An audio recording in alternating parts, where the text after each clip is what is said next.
find your ideal customer profile, you're going to spend a lot of money marketing to people that are never going to buy from you. In this video, I'm going to show you how you can define your ICP and how you can implement it into your marketing. ICP, ideal customer profile. This is really just the person most likely to buy your service. And getting this right is going to save you thousands of pounds in marketing, because it means you can channel your efforts directly to the person or role that is most likely to buy that service, rather than the sort of spray and pray approach that a lot of services businesses do. So building one of these is fairly simple, doesn't take too long. I usually start with macro level information. So it's very, very easy to get nowadays. Buy the data, just literally searching on the internet. AI tools and things like that are going to help you massively with this to speed it up. But you want to be looking at, okay, what sectors do I want to play in? Now, personally at GVG, I niche down on a problem rather than a sector, but I'll come on to that in a bit. So the sector that you're going to play in, then the location, where are these organisations based? You might be able to serve worldwide, you might just serve the UK. Revenue, and there's a few other things that you want to include in there as well.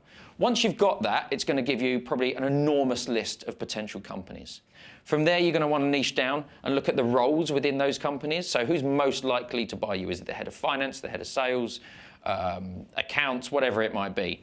And then what is the pain that they feel at the moment? So at Growth Venture Group, I tend to work with founders that run services businesses in the UK, already doing over 500k in revenue. So they're the four sort of niches that I've got in my ICP that make it very specific on who I will target with marketing.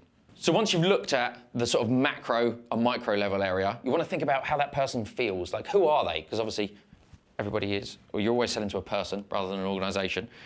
So that's the before.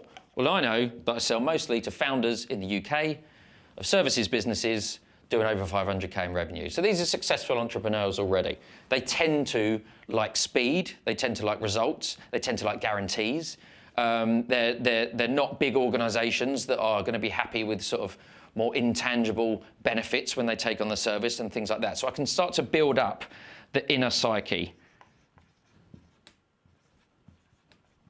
of that person. And that's really going to allow me to prep for that meeting better when I eventually get it, and understand the buyer a bit more. Now, what I also want to think about is the after, because this is really going to massively help with my marketing. So what's their life and what they're going to feel like after? They're going to feel amazing, because we would have increased their revenue and we would have moved them out of sales, which is the two things that they want the most. So that's what I can use to sell to. So once you've got this locked down, you can then start to think about your offer, which I'm going to teach you in the next video.